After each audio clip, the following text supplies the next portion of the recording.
বহুতে কৈ আছে যে কম্পিউটাৰ এপ্টিটিউডৰ কাৰণে কি পঢ়িম ইমান ভয় কৰিবলগীয়া একোৱে নাই একেবাৰে বেছিক কুৱেশ্যন আহে কম্পিউটাৰ এপ্টিটিউডৰ কাৰণে ভাল ধৰণে পঢ়ক যিখিনি বেছিক কনচেপ্ট সেইখিনিকে লৈ যাওক MS Word Excel PowerPoint ওপৰত শৰ্টকাট কি সমূহৰ ওপৰত অলপ চাই যাওক আৰু যিবিলাক ফুল মিনিং কম্পিউটাৰ ৰিলেটেড এব্ৰিভিয়েশ্যনছ সেইবিলাকৰ ওপৰত অকণমান চাওক লুচেন জিকে যদি আছে তাৰ শেষত থকা কম্পিউটাৰ সেই 4-5 কিলা পেজ অকণমান ভালদৰে চাই দিলে কম্পিউটাৰৰ আপোনাক যিকেইটা কুৱেশ্যন আহিছিলে গোটেইকেইটা পাৰিব তো মই ইয়াত যিমানখিনি পাৰোঁ কুৱেশ্যনসমূহ ডিছকাশ্যন বাৰু কৰিমেই যিহেতু আপোনালোকে কৈ আছে তো আজি কম্পিউটাৰৰ পৰা কিছুমান কুৱেশ্যন লৈ আহিছোঁ একেবাৰে আহিব পৰা কুৱেশ্যন তো কুৱেশ্যন নম্বৰ 1 টোত চাব পাৰে আপোনালোকে কি দিয়া আছে তাতে লিখা হৈছে যে something which has easily understood instruction is said to be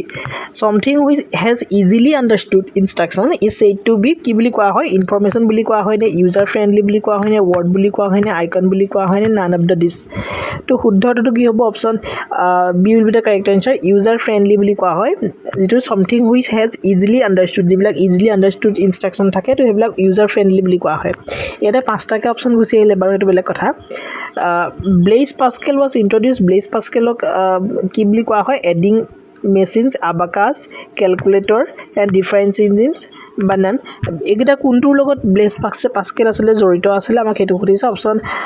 A will be the correct answer adding মেচিনৰ লগত Blaise Pascal জড়িত আছিল so it is important next আহি গল নেক্সট আমাৰ কোৱেশ্যনলৈ যোৱাৰ আগতে আসাম কোঅপাৰেটিভ এপেক্স বেংক 2026 ৰ এছিষ্টেণ্টৰ পদৰ যেহেতু 28 জুনৰ পৰীক্ষা কিন্তু তাৰ আগতে আমাৰ জ্ঞান তীৰ্থ এটা সৰু ইনিচিয়েটিভ 15 জুন তাৰিখে আমি এটা পৰীক্ষাৰ দৰে এটা এনভায়ৰনমেন্ট ক্ৰিয়েট কৰি এটা ঘৰুৱা পৰীক্ষা কণ্ডাক্ট কৰিবলৈ গৈ আছো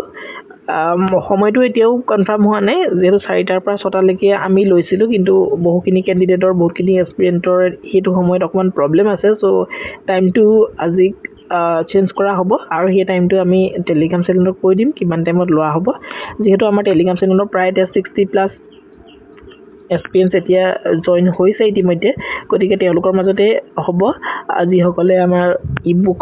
মক পেপাৰসমূহ ল'ব আমাৰ মক পেপাৰ 10খন আছে আপোনালোকে জানেই 10খন মক পেপাৰ 99 रुपीस যদি লাগে আপোনালোকে আজি আমাৰ টেলিগ্ৰাম চেনেলটো জয়েন কৰি ল'ব টেলিগ্ৰাম চেনেলটো কিন্তু অকমান পাছত কাইলৈ কি হ'ব এটো প্ৰাইভেট হৈ যাব তেতিয়াৰ পৰা জয়েন কৰিব নোৱাৰিব বাৰু যি নহওক 16 জুন তাৰিখে ৰিজাল্ট ডিক্লেয়াৰ কৰা হ'ব আৰু আমি মেৰিট লিষ্ট পাবলিশ কৰিম গতিকে হেতুৱে প্ৰতিখন মক পেপাৰে আমি 10খন মক পেপাৰে সেই ধৰণে কৰাৰে এটা আমি মানে এটা লক্ষ্য ৰাখিছো কিন্তু বহুত কোৱেৰি থাকে চাই লওক আমাৰ এসপিএন সকলে কেনেকৈ ধৰণে বিচাৰে আৰু যি নহওক এটো টেলিগ্ৰাম চেনেলৰ আমাৰ যেটো কিউআৰ এটো স্ক্যান কৰিলে টেলিগ্ৰাম চেনেলটো জয়েন হ'ব পাৰিব ঠিক আছে নেক্সট আহি গল আপোনালোকৰ ইয়াত ভিডিওটা দিয়াই আছে ভিডিওটা দি থৈছো চাবচোন তাতে মক পেপাৰ এখন অকমান দেখুৱা হৈছে কেনেকুৱা ধৰণৰ মক পেপাৰখন চাইহে কিনিব ইনি আৰু নিকিনিব 3 নম্বৰ কোৱেশ্চনটো আছে difference engine is the machine introduced by option A আছে Blaise Pascal বি আছে নেপাৰ সি আছে চাৰ্লছ বেবেজ ডি আছে নিউমেন আৰু ডি আছে নান শুদ্ধটো হ'ব option C will be the right answer Charles Babbage vacuum tube is the invention of this generation computer এটা generation of computer ওপৰত question আহিব এটা ভ্যাকুয়াম টিউব টু কোনটো ইজ জেনাৰেশনৰ ইউজ কৰা হৈছিল first generation second generation third generation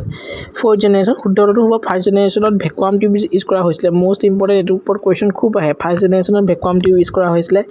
micro programming introduced by micro programming কোনটোৱে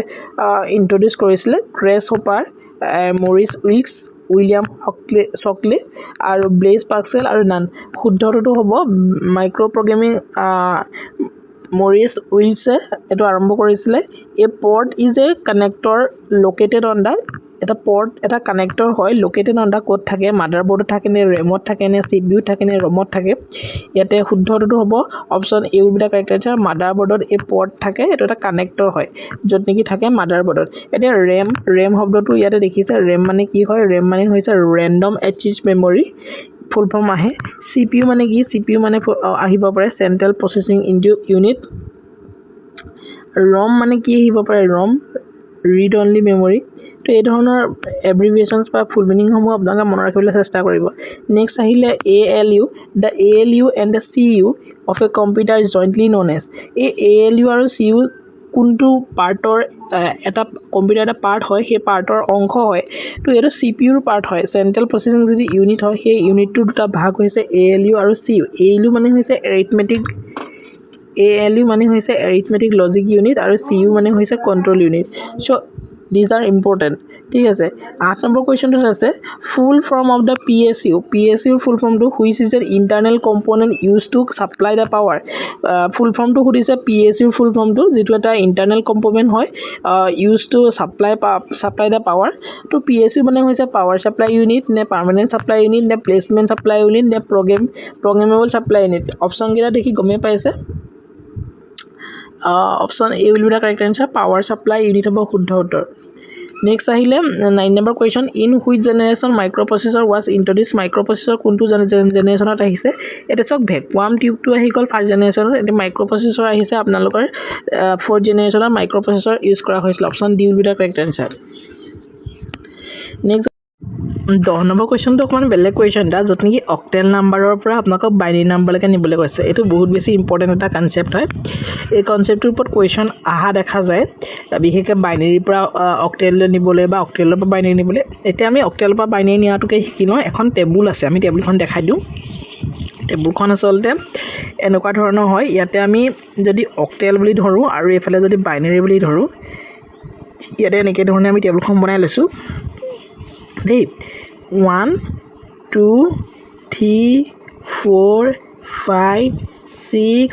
7 ইয়াতে অকন প্ৰবলেম হ'ব মই ইয়াতে লৈ লওঁ ইয়াতে যদি মই লৈ লওঁ এক সেকেন্ড দেই প্ৰবলেমে হৈ গৈছে ইয়াতে আমাক কি কৈছে 347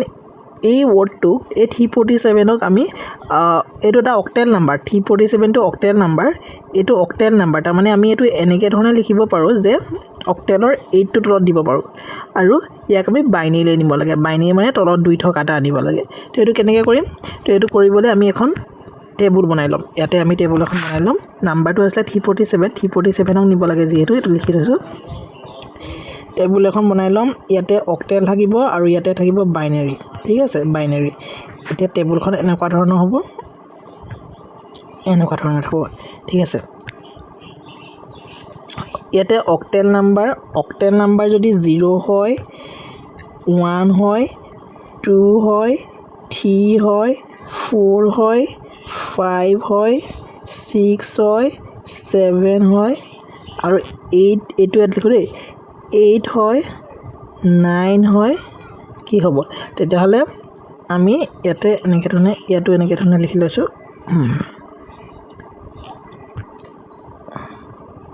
হ'ব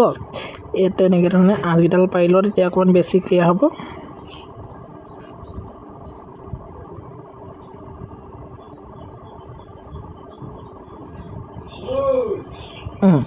এতিয়া টেবুলখন বনাইলে ইজি হ'ব আপোনালোকৰ এতিয়া ইয়াতে এটা কথা মনত ৰাখিব অক্টেল নম্বৰ বাইনাৰি নিউতে আপোনালোকে এটা ওয়াৰ্ড এটা সংখ্যা মনত ৰাখিব 421 এই 421 টো কি হয় আমি কৈ দিও 421 হোৱাৰ লগে লগে আপোনালোকে কি কৰিব কেনেকে ধৰণে মানে 0 মানে কিছু কিবা এটা বাইনাৰি এটো 0 টো এতিয়া অক্টেলত আছে হে 0 টো অক্টেলত থাকিলে বাইনাৰিত লিখিবলৈ ইয়াক কি কৰিব লাগিব এটো এটা চাৰ্টৰ যোগেদি আমি কৰিম তো এতিয়া 0 আছে এতে 421 আছে দেখিছেনে 421 এ চাৰিটা তাৰমানে চাৰিটা 0 দিম আমি এটা দুটা তিনটা চাৰিটা 0 দিলো আকৌ চাৰিটা আমি দিম চাৰিটা 1 দিম 1 1 1 1 আকৌ 0 দিম তাৰমানে কি হয় বাইনাৰিত কেৱল 0 আৰু 1 থাকে 01 01 01 01 বাইনাৰিত 01 এ থাকিব সো এই অক্টেল নাম্বাৰ গিটাত আমি বাইনাৰিলৈ লৈ গৈছো এতিয়া বাইনাৰি নিবলৈ 3 ডিজিট হ'ব সেই কাৰণে এতিয়া 2 দুটাকে থাকিব এতিয়া আমি এনেকে ধৰণে লিখিম এটা 0 0 দুটা দিম 1 দুটা দিম তেনেকে ধৰণে লিখি যাম আৰু 0 দুটা 1 দুটা আকৌ 0 দুটা হল নেক্সট আকৌ আহি গল 1 তাৰমানে 0 এটা 1 এটা 0 এটা 1 এটা 0 এটা 1 এটা 0 এটা 1 এটা 0 এটা এই ধৰণে এটা 347 টো আমি উলিয়াব লাগে কিহত উলিয়াব লাগে বাইনাৰি নাম্বাৰ লিখিব লাগে এটা 3 মানে কি 3 মানে 011 011 3 4 মানে কি 4 মানে 1004 তাৰ পিছতে 7 মানে কি 7 মানে হৈ গ'ল আপোনালোকৰ এইটো